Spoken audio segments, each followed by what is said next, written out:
The fork stopped midair. A woman in pearls gasped. The waiter fumbled his tray. Every head turned toward the center of the dining room, where the chandeliers hung like frozen tears above polished mahogany tables. The child's scream tore through the silence again. Little Nico Marino, 3 years old, blonde hair wild against his father's chest, sobbed so hard his whole body shook. Red cheeks, tiny fists clenched tight, tears racing down his face like he'd swallowed all the world's pain and couldn't spit it out.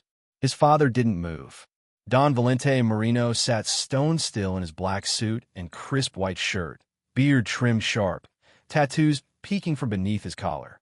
His hands, scarred, decorated with gold rings, held the boy like he was made of glass and explosives at the same time. Around him, 8 men in dark suits pretended not to breathe. Hi viewers, kindly tell us where you're watching from and what time it is. No one spoke. No one dared. Because in this restaurant, where senators dined and CEOs closed deals worth millions, there was only one rule that mattered. Don't disturb Valente Marino. But the boy didn't know rules. Nico screamed again. His small hands slapped against his father's chest. The sound echoed off marble floors and gold-trimmed walls. Wine glasses trembled on white tablecloths. An elderly couple 3 tables overpaid their check without finishing dessert. Valente reached for the baby bottle on the table, pressed it to his son's lips. The boy twisted away, crying harder. One of the guards leaned close. "Boss, maybe we should." Valente's eyes flicked up. The guard's mouth snapped shut. The Don tried again, this time with a small red toy car. He rolled it across the table. Nico didn't even look. His screams rose higher, sharper, like nails scraping glass. A phone appeared in Valente's hand. He tapped the screen. Soft jazz poured out. Miles Davis on a Sunday morning. Calm, smooth, useless. The boy buried his face in his father's shoulder and wailed. Valente's jaw tightened. The muscles in his neck went rigid. His fingers gripped the edge of the table until his knuckles turned white. Power leaked from him like heat from a dying fire. Still dangerous, but fading fast.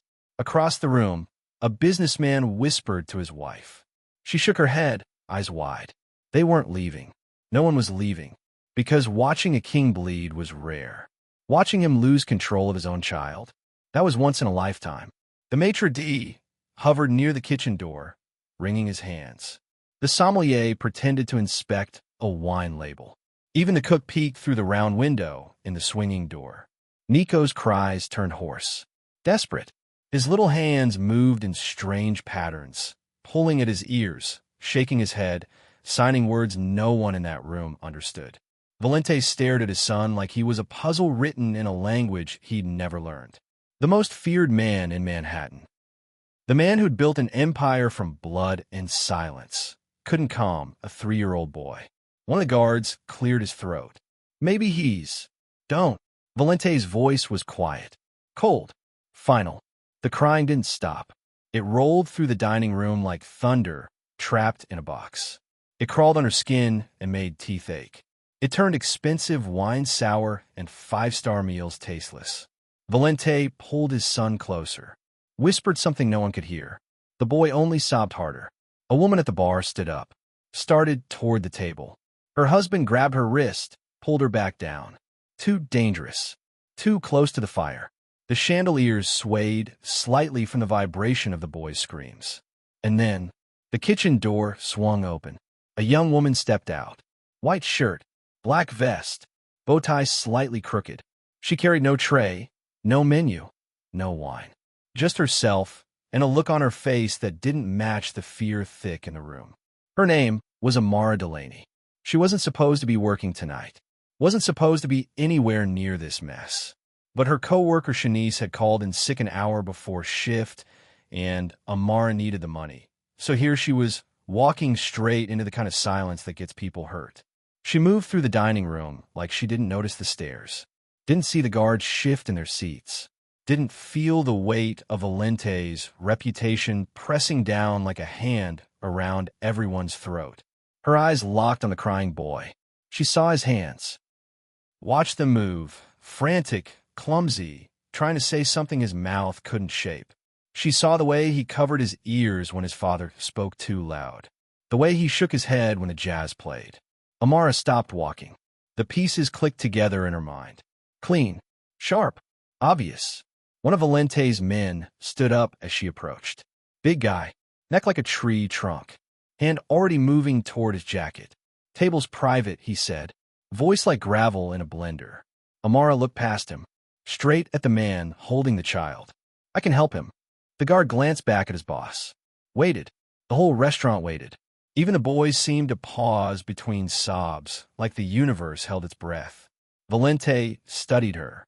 His eyes, dark, calculating, dangerous, traveled from her face to her hands to the cheap shoes she wore, because waitress money didn't cover much else.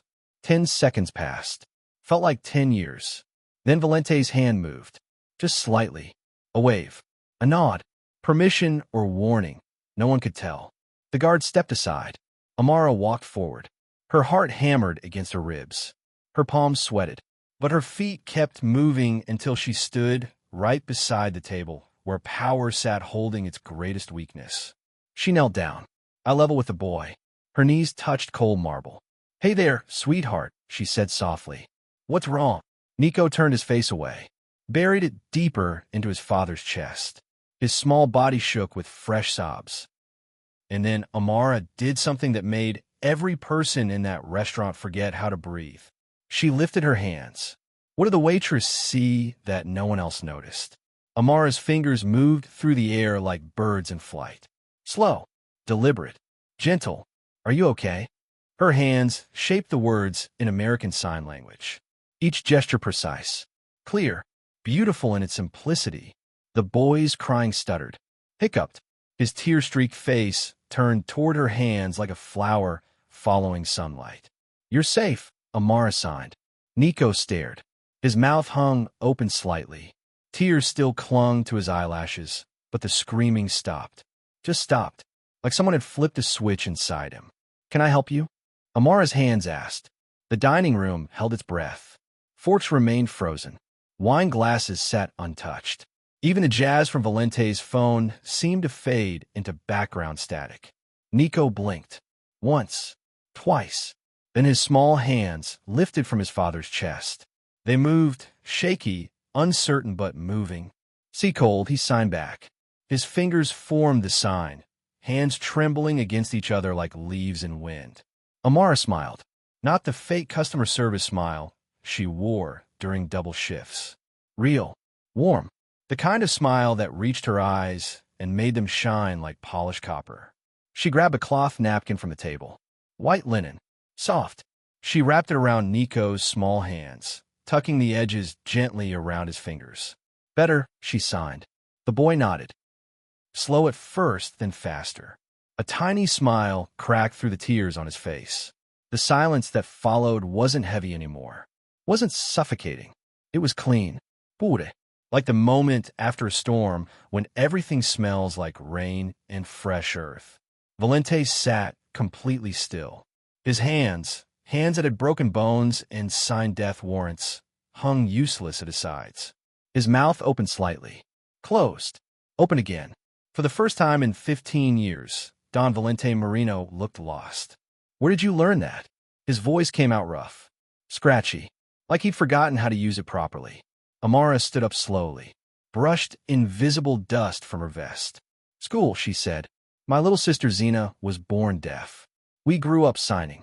She said it simple, matter of fact, like it was normal to speak two languages, one with your mouth, one with your hands. Valente's eyes stayed locked on her face. Not the way a boss looks at an employee. Not the way a man looks at a woman in a restaurant.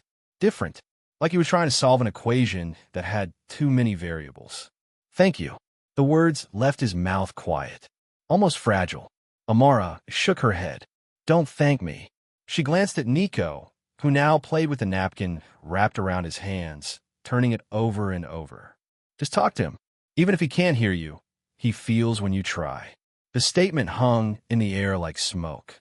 Valente's jaw worked. His fingers drummed once against the table. A tell, a crack in the armor.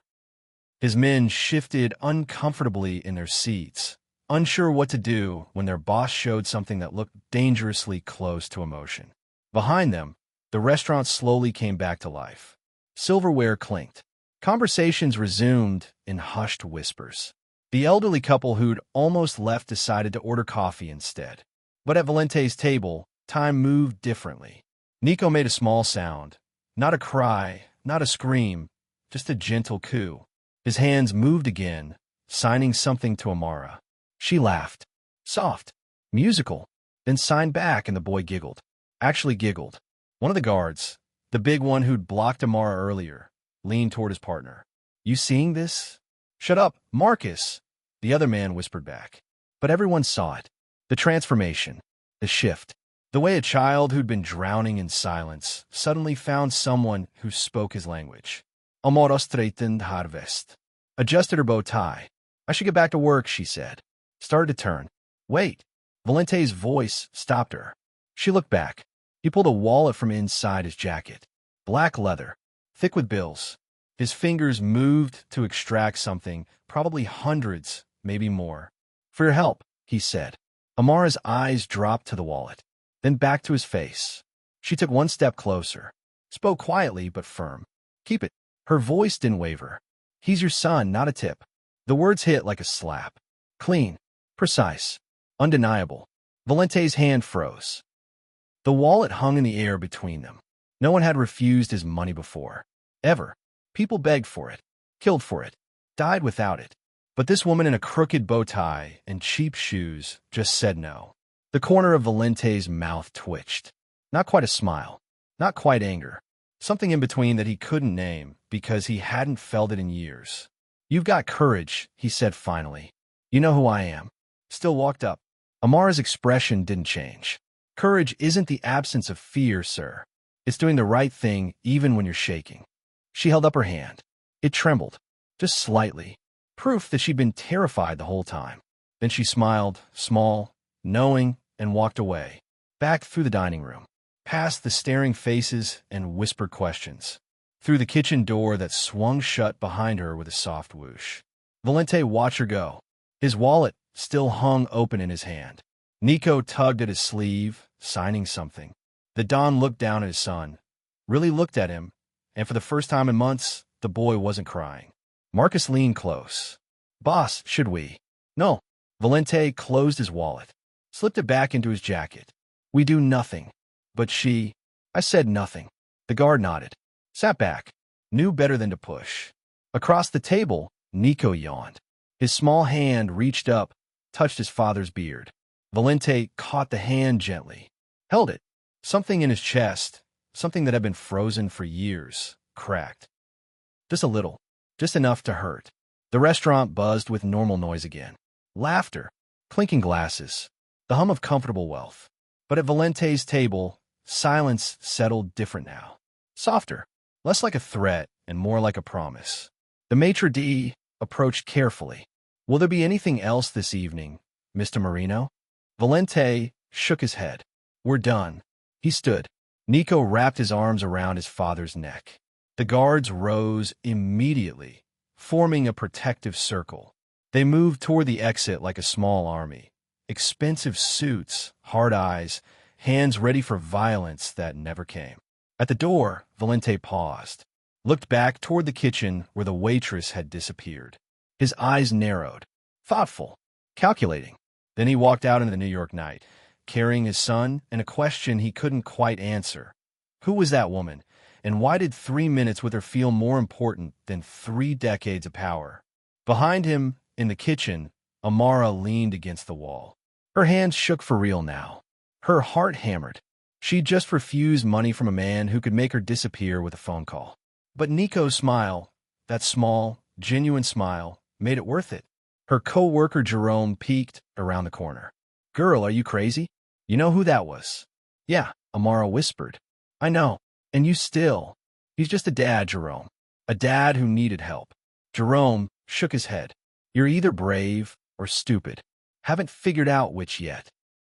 Amara pushed off the wall. Grab her order pad. Probably both. She walked back into the dining room to take orders and pour water and pretend like the last 10 minutes hadn't just rewired something fundamental in the universe. But across town, in a black SUV sliding through Manhattan traffic, Valente held his sleeping son and replayed the scene over and over. The way her hands moved, the way Nico responded, the way she'd looked at him, not with fear exactly, but not with awe either. Just honesty. Plain. Simple. Terrifying. Boss, Marcus asked from the driver's seat. Where to? Valente stared out the window. Home. But his mind stayed at the restaurant. With the waitress. With the moment power met something it couldn't buy or break or control. And somewhere deep in the machinery of his world, in the networks and hierarchies and secrets that kept empires running, something began to shift. What would happen when Valente's enemies learned about the waitress who saw his greatest weakness? Nico's eyes locked on Amara's hands. His crying stopped completely. Not faded. Stopped. Like someone had unplugged a speaker mid-song. The restaurant held perfectly still. A businessman's coffee cup paused halfway to his lips. A woman's diamond bracelet caught the light as her wrist froze above her plate. Even the kitchen's sounds, the clatter of pots, the hiss of grills, seemed to dim into nothing. Amara kept signing. Her fingers moved gentle through the space between her and the boy. Each gesture deliberate, patient, like she was painting words in the air only he could see. What do you need? Her hands asked. Nico's small chest heaved with leftover sobs. His nose ran. His cheeks stayed blotchy and red. But his hands lifted, trembling, uncertain. He signed back. Slow, clumsy, the way a 3-year-old does anything when they're still learning the shape of the world. Scared. The word formed in his tiny fingers. Clear enough. Real enough. Amara's heart squeezed. She signed again. Why scared? Nico looked at his father, then back at her. His hands moved faster now. More confident. Loud. Everything loud. Hurts. Amara nodded. Understanding clicked into place like a key in a lock. The restaurant wasn't just noisy to him. It was overwhelming. The voices, the music, the clinking glasses. All of it crashing against his senses like waves against rocks. She reached forward slowly. Let Nico see her hand coming. No surprises. No sudden movements. She tapped her chest, then pointed at him, then swept her hand in a gentle arc around the space. I understand, the gesture said. You're safe here. I promise. The boy watched, studied her face, looking for lies the way children do, with that brutal honesty that adults forget how to use. He found none. His small body relaxed, sank deeper into his father's arms. His hands lowered to rest against Valente's chest. Behind Amara, someone gasped. Soft, barely audible. But she heard it. The whole room heard it. Because watching a miracle happen in real time makes people forget how to breathe properly. Valente's face had changed. The cold mask he wore, the one that made grown men stutter and senators sweat, cracked down the middle. His eyes stayed fixed on his son, on the way Nico had communicated something real, something true, for the first time in months, maybe longer. His hands tightened around the boy, not possessive, protective, like he was holding something precious he'd almost lost and just now realized he still had. He's been trying to tell me, Valente said. His voice came out rough, broken at the edges. All this time he's been trying to talk and He stopped, couldn't finish. Words failed him the way they'd failed his son. Amara stood up, brushed her knees where the marble had pressed too hard. He's been talking, she said gently, just not with sound. She pulled the napkin tighter around Nico's hands, made sure it stayed secure, warm. His world's different than ours, she continued. Doesn't make it less, just different. Valente looked up at her, really looked, not the way he'd looked at enemies before pulling a trigger, not the way he looked at assets before adding them to his portfolio. Different, human. How do I learn? The question came out quiet, almost ashamed. Classes, Amara said. Books, videos, practice. She paused.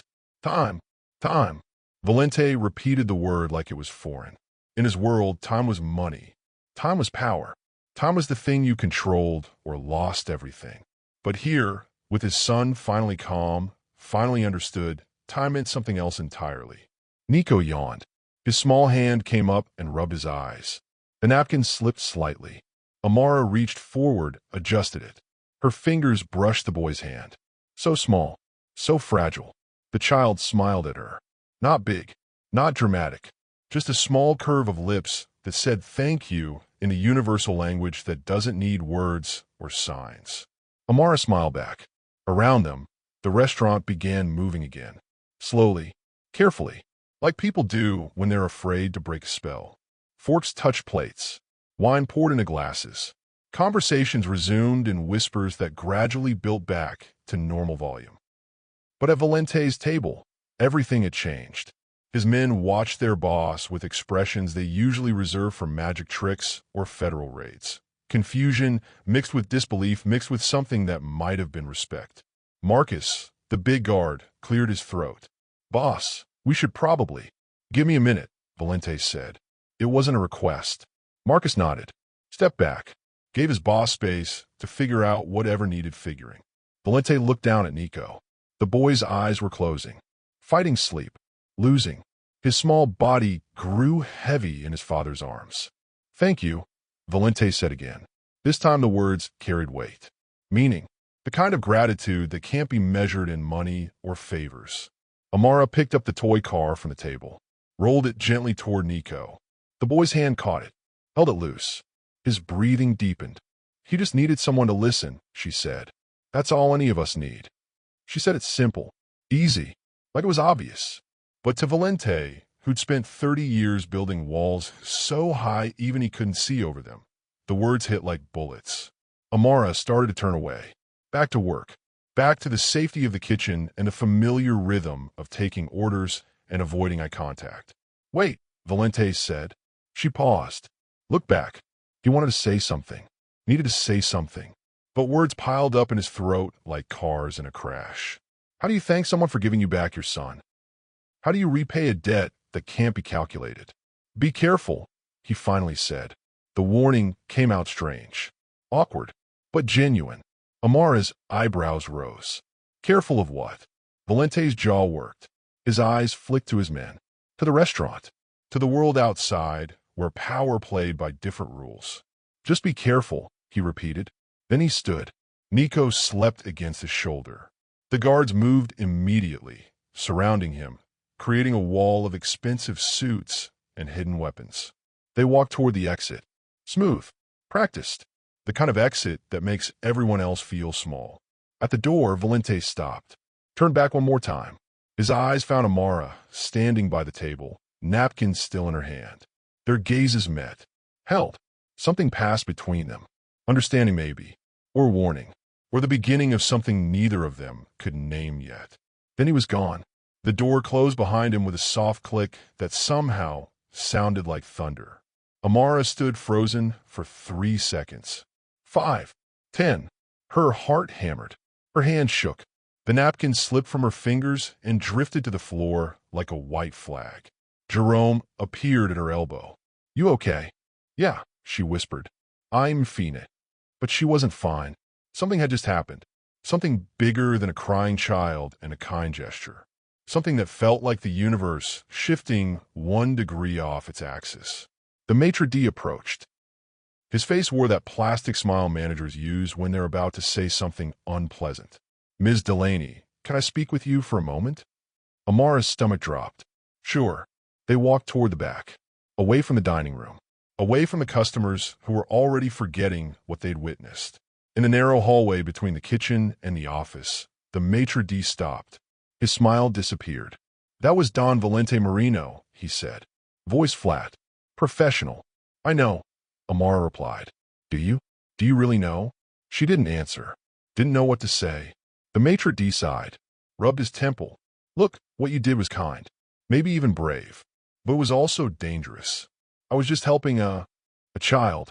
I know. I saw." He paused. "But that child belongs to a very dangerous man. And dangerous men have dangerous enemies." The words settled over Amara like cold water. "I don't understand," she said. "You don't need to understand. You just need to be smart. Keep your head down. Do your job.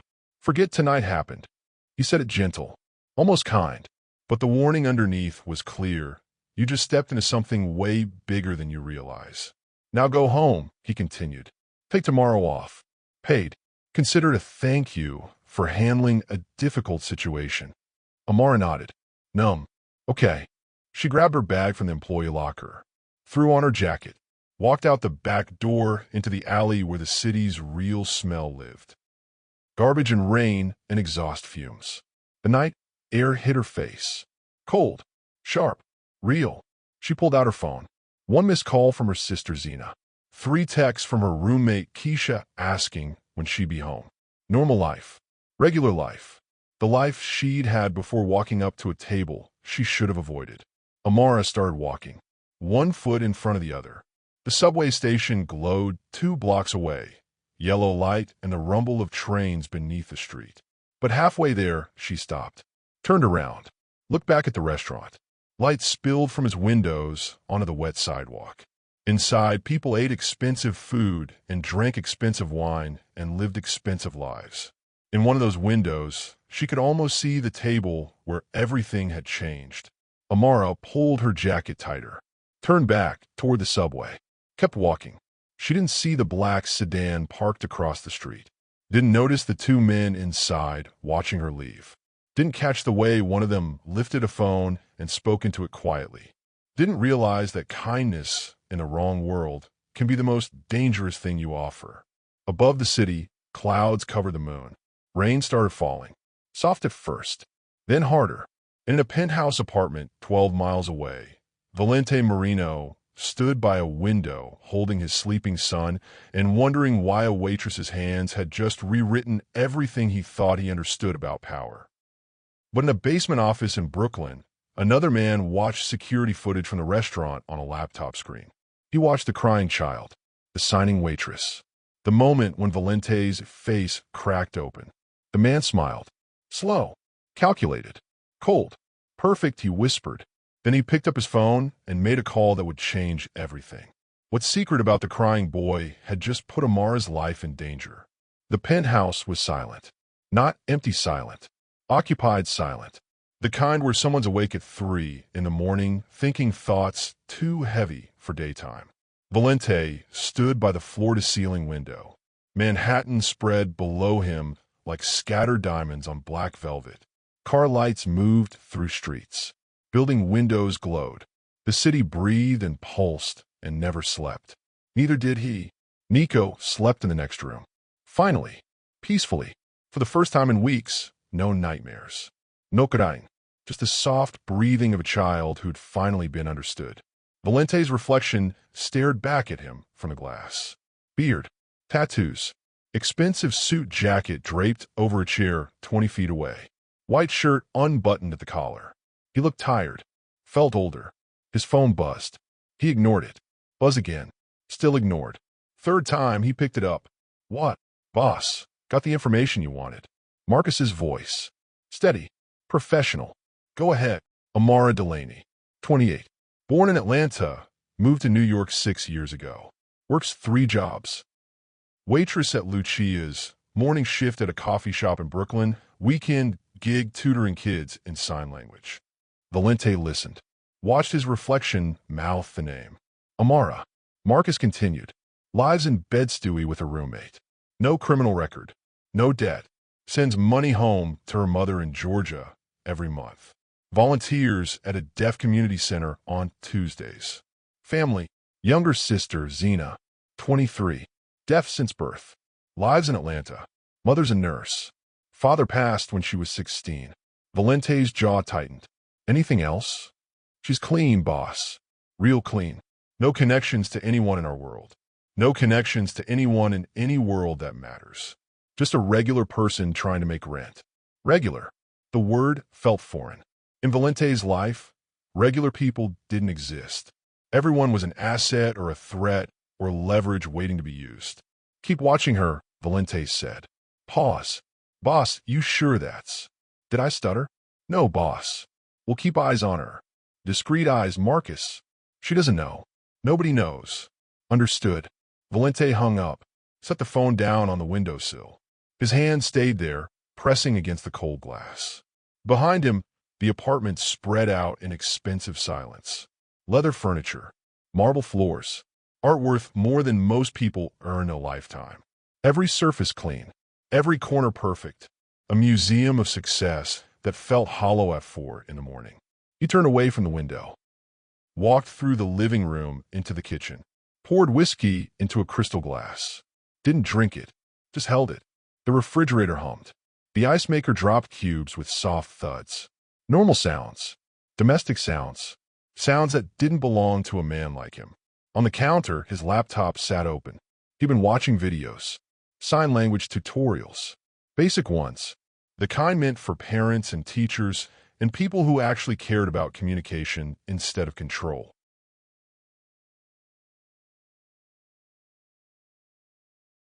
His fingers were clumsy, kept making the wrong shapes, couldn't get the hand positions right. Frustrating, like learning a new language at 43 when your brain had already hardened into patterns. But Amara had been right. Nico needed someone to try. Valente replayed her words in his head. Even if he can't hear you, he feels when you try. The sentence sat in his chest like a stone. Heavy, uncomfortable. True, he'd spent 3 years not trying.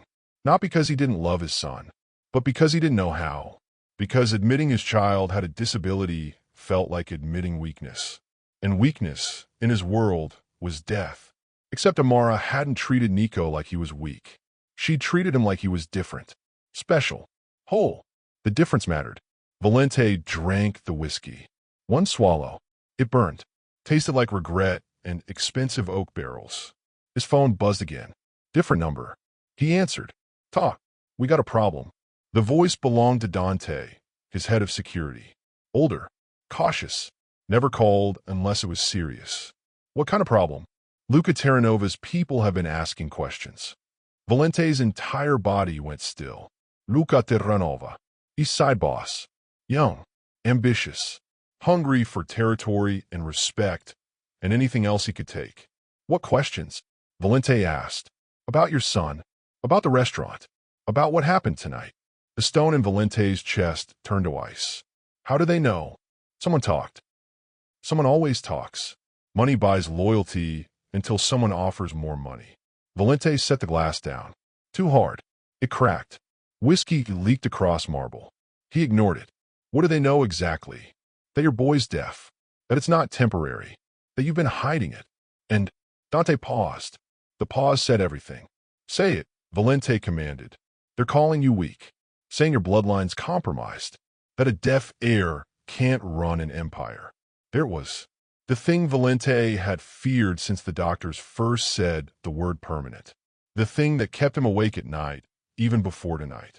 The thing that made power feel like quicksand. Anything else? His voice came out flat. Dangerous. They know about the waitress. Valente's heart stopped. Actually stopped. For one full second, the world went silent. Repeat that. The waitress. Amara Delaney. They know she helped the kid. They know she speaks sign language. They know you talked to her. Ow! Cameras. Witnesses. Money. Does it matter? No, it didn't matter. What mattered was that Amara Delaney had just become a target without knowing it. Valente's mind moved fast. Calculating. Planning. What's Luca's play? Not sure yet. Could be leverage. Could be a message. Could be they just want to hurt you by taking something you value. I don't value her. I barely know her. Doesn't matter what's true, boss. Matters what they think is true. And they think she matters. Valente walked back to the window, stared at the city. Thousands of lights. Millions of people. One waitress somewhere out there living her regular life with 3 jobs and no idea that death might be watching. Put protection on her, he said. Already done. Got 2 men on rotation. She won't see them. Good. Boss, there's another option. Valente waited. We could make her disappear. Not hurt. Just gone. Relocated. New city, new name, new life. Luca can't use leverage that doesn't exist. The suggestion hung in the air like smoke. Practical. Clean.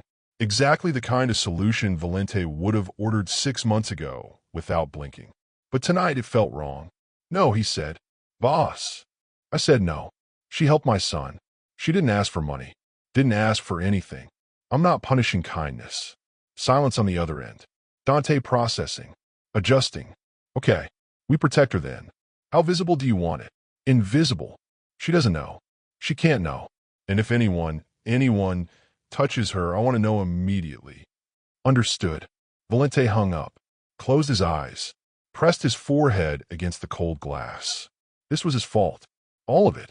He'd built an empire on fear and violence and secrets. And now those secrets were bleeding into the lives of innocent people. The whiskey glass lay broken on the counter.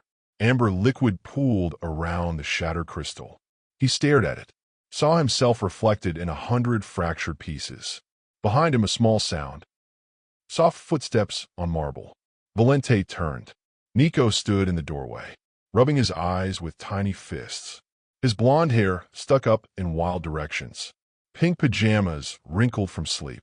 He looked so small, so fragile, so completely unaware that his existence had just painted a target on a stranger's back.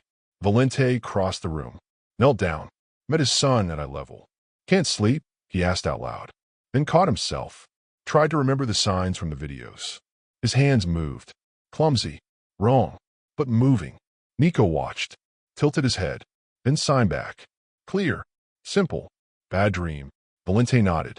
Tried to sign, it's okay. Got the hand positioned backwards. Nico giggled, reached up and adjusted his father's fingers. Showed him the right way. Something in Valente's chest cracked wider. The ice melted a little more. He scooped Nico up, carried him back to bed. The boy's room was painted soft blue. Stars glowed on the ceiling. Toys lined the shelves, expensive, untouched, bought by someone who didn't know what 3-year-olds actually liked. Valente laid him down, pulled the blanket up. Nico's eyes were already closing. "I love you."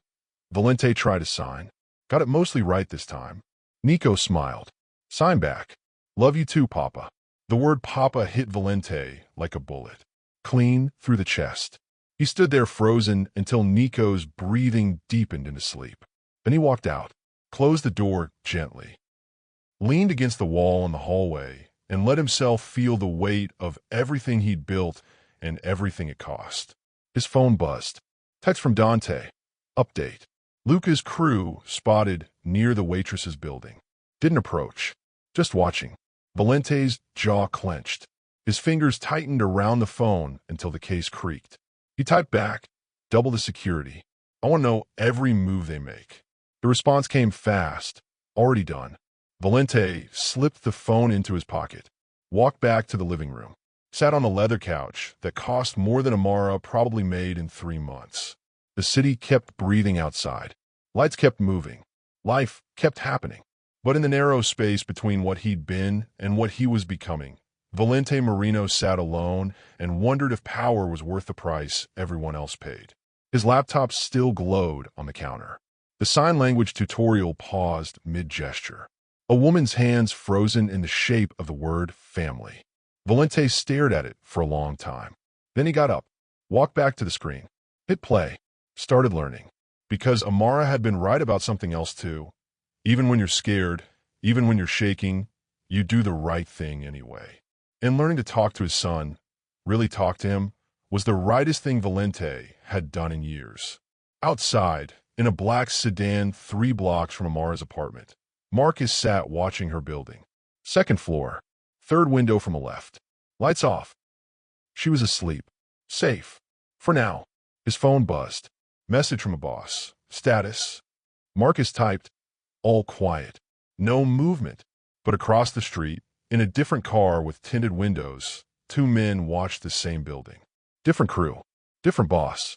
Different intentions. One of them lifted a camera. Snapped photos. The flash was invisible in the darkness. The other spoke into his phone. "Yeah, we got her location. What do you want us to do?" The voice on the other end was cold. Calculating. Hungry. "Nothing yet. Just watch. I want to know everything about her. Where she goes. Who she talks to. What she cares about. And then we use her to send Amarino a message he can't ignore." The man hung up, smiled, settled deeper into his seat. Above them, Amara slept, dreaming normal dreams, unaware that kindness had just made her a pawn in a game she didn't know existed. The city breathed. The night moved forward. And somewhere between mercy and violence, between power and vulnerability, between a mafia boss learning sign language and a waitress just trying to survive. Everything was about to change. How far would Valente go to protect the woman who saved his son? 7 days passed. Amara noticed nothing different. The subway still smelled like metal and regret. Her coffee shop shift still started at 6 in the morning. Customers still forgot to say thank you. Life moved forward in its normal, exhausting rhythm. She hadn't been back to Lucia's. The maitre d' had given her the week off. Paid. She used the time to pick up extra tutoring sessions. Taught a 6-year-old named Deshawn how to sign the alphabet. Helped an elderly man named Mr. Chun communicate with his deaf granddaughter. Regular life. Good life. The kind where you went to bed tired but satisfied. Except for the dreams. Every night, she saw Nico's face. Those tear-streaked cheeks. Those small hands forming words his mouth couldn't speak. And behind him, always watching, always calculating, his father's dark eyes. She told herself it meant nothing.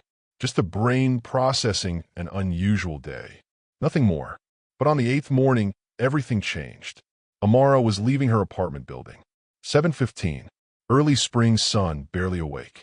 She had her coffee shop shift in 20 minutes, and the subway was already running late according to the app on her phone. She pushed through the front door, stepped onto the sidewalk, adjusted her bag on her shoulder. A black van pulled up. Fast. Too fast. Tires squealed. The side door slid open before the vehicle even stopped moving. 2 men jumped out. Big. Professional. Faces hidden behind dark masks. Amara's brain screamed danger, but her body froze. That split second between recognition and reaction. The space where bad things happen to good people. One man grabbed her arm. The other covered her mouth. She tried to scream. The sound died against his palm. They pulled her toward the van.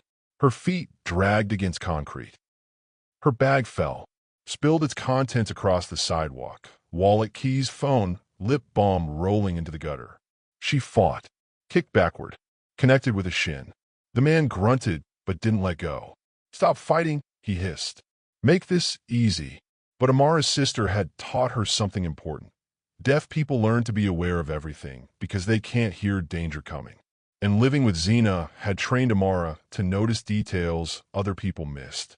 Like the second black car parked across the street. Engine running. 2 men inside watching. Not helping the kidnappers. Watching them. Like the way one of her attackers kept glancing at that car. Nervous. Rushed. Like the fact that professional kidnappers don't usually tell you to stop fighting. They just knock you unconscious. Which meant these men were sloppy. Which meant they were desperate. Which meant someone had hired them fast without proper planning. Amateur hour dressed in professional clothes. Amara stopped fighting. Went limp. Dead weight. The men stumbled. Lost balance for half a second. She drove her elbow backward. Hard. Caught the one holding her mouth right in the solar plexus. He gasped. His grip loosened. She screamed. "Help! Someone help me!" Windows opened in the building above. Mrs. Rodriguez on the 2nd floor leaned out. Hey, leave her alone." The men hesitated. Fatal mistake. The car across the street roared to life. Tires screamed. It jumped the curb and screeched to a stop 5 feet away. Doors flew open. 2 new men emerged. These ones moved different. Smoother. Deadlier. They wore suits. Not masks. One of them spoke. Voice like gravel through a meat grinder. "Let her go." The kidnappers froze. Recognized something. Danger maybe. Or authority. Or the kind of reputation that precedes violence. "This doesn't concern you," the one holding Amara said. But his voice shook. Wrong answer. What happened next took 3 seconds. Maybe 4. The suited men moved. Fast. Efficient. No motion. One grabbed the man holding Amara and threw him against the van. Hard. Metal dented. The man slid down, dazed. The other suited man caught the second kidnapper's wrist. Twisted. Something cracked. The kidnapper screamed. Dropped to his knees. Amara scrambled backward. Hit the wall of her building. Her legs shook. Her heart hammered so hard she could taste it. The suited men didn't even breathe heavy. One of them spoke into his phone. Package secure. 2 hostiles neutralized. Cleanup needed. The kidnapper on the ground tried to crawl, toward the van. The suited man put his foot on the man's back. Gentle, but final. Stay down. The man stayed down. Marcus, because that's who it was, though Amara didn't know his name, turned toward her. His face was hard, professional, but his eyes held something that might have been concern. You okay, miss? Amara's mouth opened, closed. No sound came out. Miss? Are you hurt? She shook her head, found her voice. What? Who are what just? You're safe now. That's all you need to know. Who are you? Marcus didn't answer. Behind him, another black car pulled up. This one Amara recognized. Same make and model as the one that had left Lucia's restaurant 8 days ago. The back door opened. Valente Marino stepped out. He wore a charcoal suit, white shirt, nortilla. His beard was trimmed. His eyes were hidden behind sunglasses, even though the sun was barely up. He moved like water, smooth, inevitable. He stopped 3 feet from Amara, looked at her, then at the men on the ground, then at Marcus. Status: 2 attackers. Luca's crew. Amateur grab. We intervened before extraction. Valente nodded, turned back to Amara, removed his sunglasses. Those dark eyes found hers, held them. Are you hurt? She shook her head again, still couldn't form words properly. Good. He looked at the scattered contents of her bag, at her phone face down in a puddle, at the keys near the storm drain. He gestured. One of his men immediately gathered everything, wiped the phone dry, handed it all to Amara with the kind of efficiency that said he'd done this before. Thank you, she whispered. Valente's jaw tightened. Don't thank me. This is my fault. I don't understand. You don't need to. You just need to listen. He stepped closer, close enough that she could smell his cologne. Expensive, cedar and smoke. You're in danger because you helped my son. I'm sorry. I'm fixing it.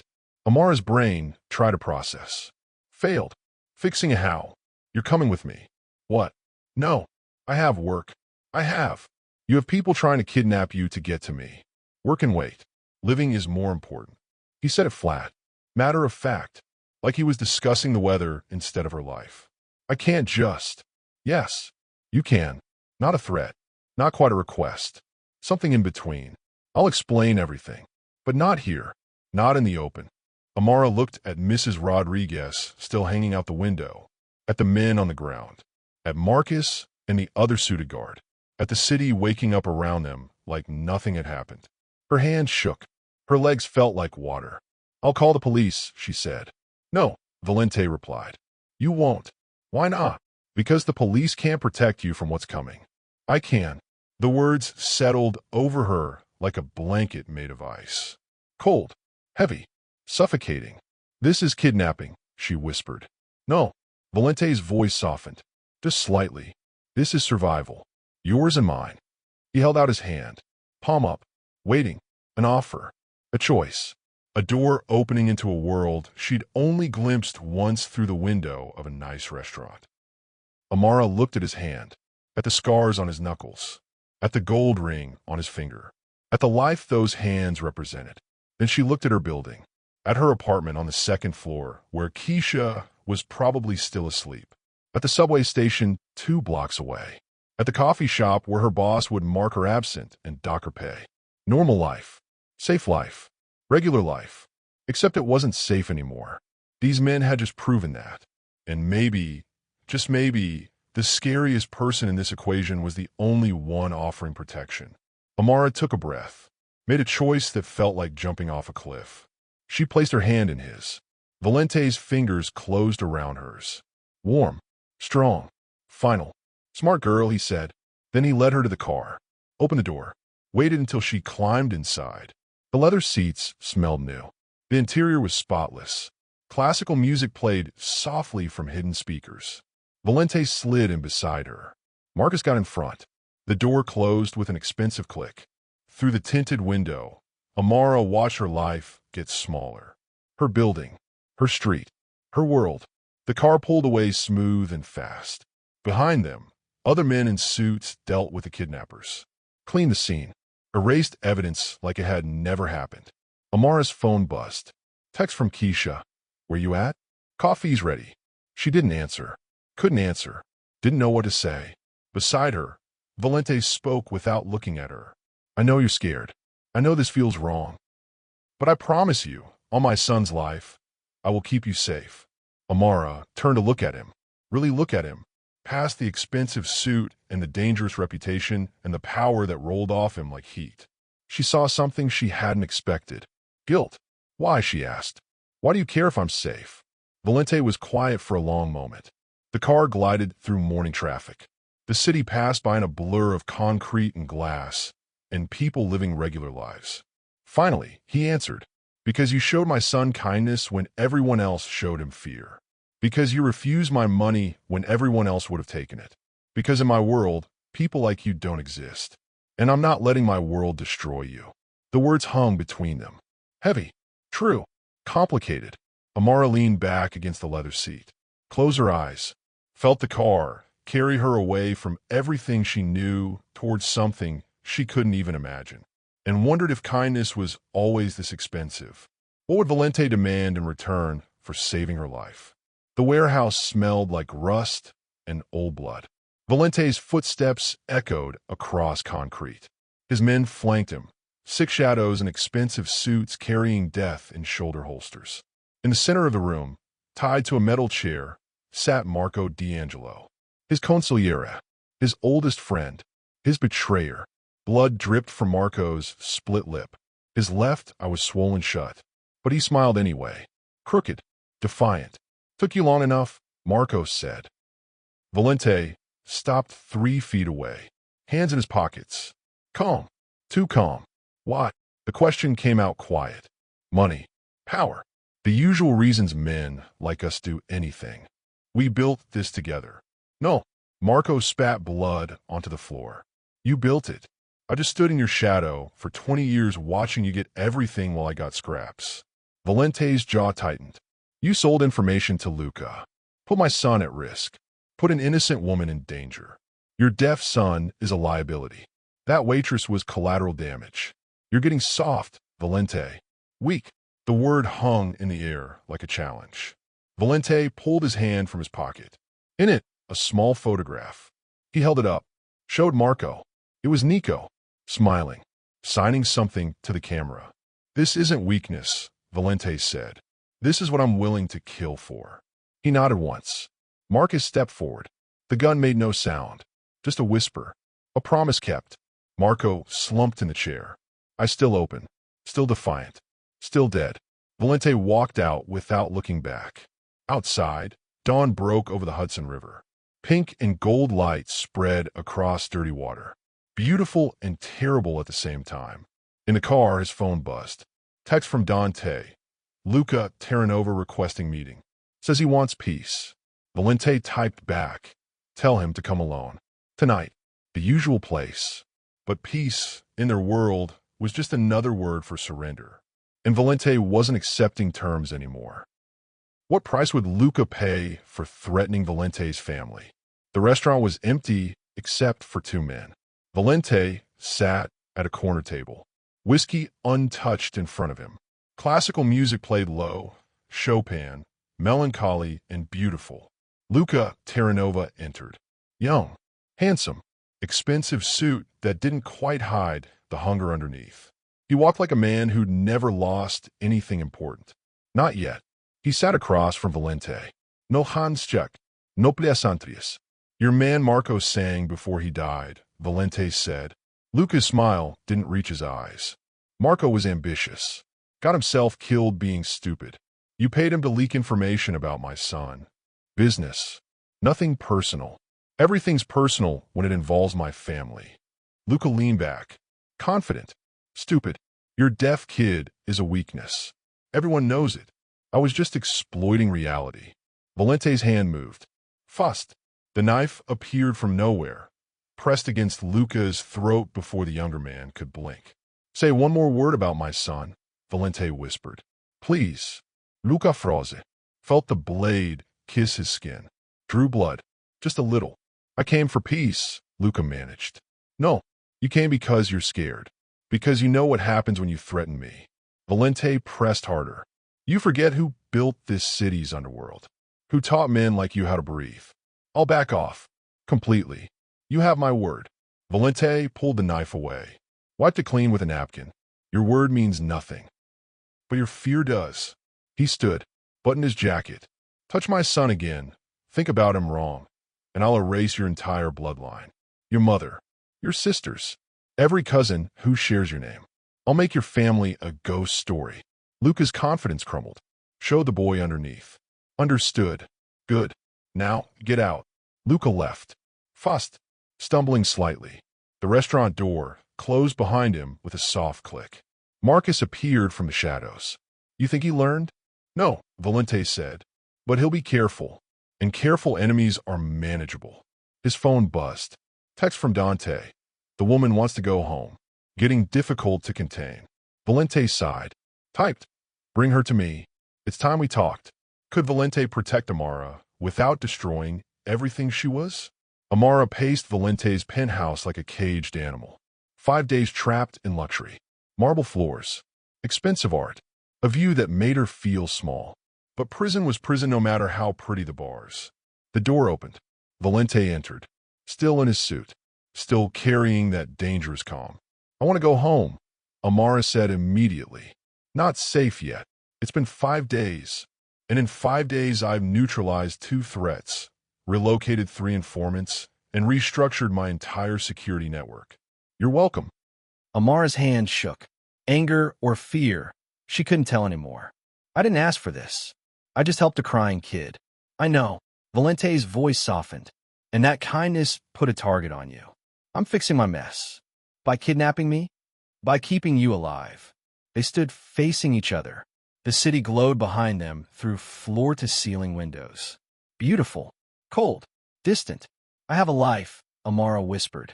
A sister who needs me. Students who depend on me. A world that doesn't involve men with guns. That world tried to take you 8 days ago. This world, my world, stopped it. At what cost? The question hit Valente harder than expected. He looked away, jaw tight. I'm learning sign language, he said quietly. For Nico. Because you were right. He needs someone to try. Amara blinked. What? Every night. After he sleeps. I practice. I'm terrible at it. But I'm trying. Something in her chest cracked. Just slightly. Show me, she said. Valente's hands lifted. Clumsy. Uncertain. He signed. Thank you for saving my son. Got half of it wrong. But the meaning was clear. Amara's eyes burned. She signed back. You're welcome. Now, let me go home. Valente dropped his hands. Tomorrow. I promise. One more day to make sure Luca's people stand down completely. And then what? I just pretend this never happened. No. Then you live. And I make sure nothing like this ever touches you again. He meant it. She could see it in his eyes. Guilt and determination mixed together. One more day, she repeated. One more day. That night, Nico woke crying. Valente tried to calm him. Failed. Frustrated. Amara appeared in the doorway. Signed to the boy. Nico's face lit up. He signed back, fast, excited, happy. Valente watched them. Father and son and stranger who'd become something more than all of them expected. And in that moment, Power learned what it felt like to need someone who wanted nothing in return. Would tomorrow bring freedom or something neither of them could escape? 6 months later, Lucia's restaurant hummed with evening conversation. Amara poured water at table 7, smiled at regulars, moved through her shift with practiced ease. Life had returned to normal. Mostly, she still saw Marcus sometimes, sitting in cars across the street, watching, protecting. Valente had kept his word. She was safe. Free, but never quite alone. The kitchen door swung open. Her manager appeared. Amara, table 12 requesting you specifically. She looked. Her breath caught. Valente sat at the same corner table. Same black suit. Same beard. But something different in his eyes. Softer. Human. Beside him, Nico. Bigger now. Healthier. Laughing silently at something his father signed. Amara walked over. Heart pounding. Evening, she said. Valente stood. Gestured to the empty chair. Join us. Just for a minute. She shouldn't. Had customers. Had boundaries. Had a life carefully rebuilt after chaos. She sat anyway. Nico's face exploded with joy. He signed rapidly. Amara. Papa learned more words. Watch. Valente's hands moved. Still clumsy. But better. So much better. Thank you, he signed. For everything. For teaching me. For saving us. Amara's throat tightened. You're doing great. Because of you. They sat in comfortable silence. The restaurant breathed around them. Life continued. Normal. Beautiful. Possible. I'm opening a school, Valente said quietly. For deaf children. Full funding. Best teachers. Free enrollment. Amara stared. What? Nico needs friends who understand him. Other kids need the same. So I'm building it. He met her eyes. I want you to run it. I'm a waitress. You're a teacher. You're patient. You're exactly what those kids need. I can't. Think about it. No pressure. The offer stands whenever you're ready. Nico tugged her sleeve. Signed. Please say yes. Papa says you make everything better. Amara looked at the boy. At his father. At the impossible bridge built between violence and mercy. I'll think about it, she whispered. Valente nodded. Stood. Left an envelope on the table. Not payment. Just information. About the school. When you're ready. They left. Father and son. Walking toward a car where Marcus waited. Nico turned back once. Waved. Signed, I love you. Amara signed back. Tears in her eyes. She opened the envelope later. Found blueprints. Teacher contracts. A personal note in Valente's handwriting. Power without purpose is just noise. You show me purpose. Thank you. And somewhere between fear and hope, between darkness and light, Amara Delaney made a choice that would change everything. Could a waitress and a mafia boss build something beautiful from ashes? The school opened in spring. Bright walls, wide windows, laughter in sign language, hands moving like birds through sunshine. Amara stood in the courtyard watching 15 children play. Deaf, hearing, together, learning each other's worlds. Nico ran past, chasing his best friend Elijah. Both boys signed jokes no one else understood and laughed without sound. Behind her, footsteps. Valente approached. Jeans instead of suits. T-shirt instead of silk. Almost normal. Almost. They're happy, he observed. They're understood, Amara corrected. Different thing. He nodded. Watched his son. Pride evident in every line of his face. Marcus told me Luca's people tried something last month, Amara said quietly. They won't try again. She didn't ask what that meant. Some things were better left in the dark where they belonged. Thank you, she said instead. For this. For all of it. I should thank you. You gave me my son back. Gave me a reason to be better. You did that yourself. They stood side by side. Not touching. Not quite friends. But connected by something deeper than friendship. Nico ran over.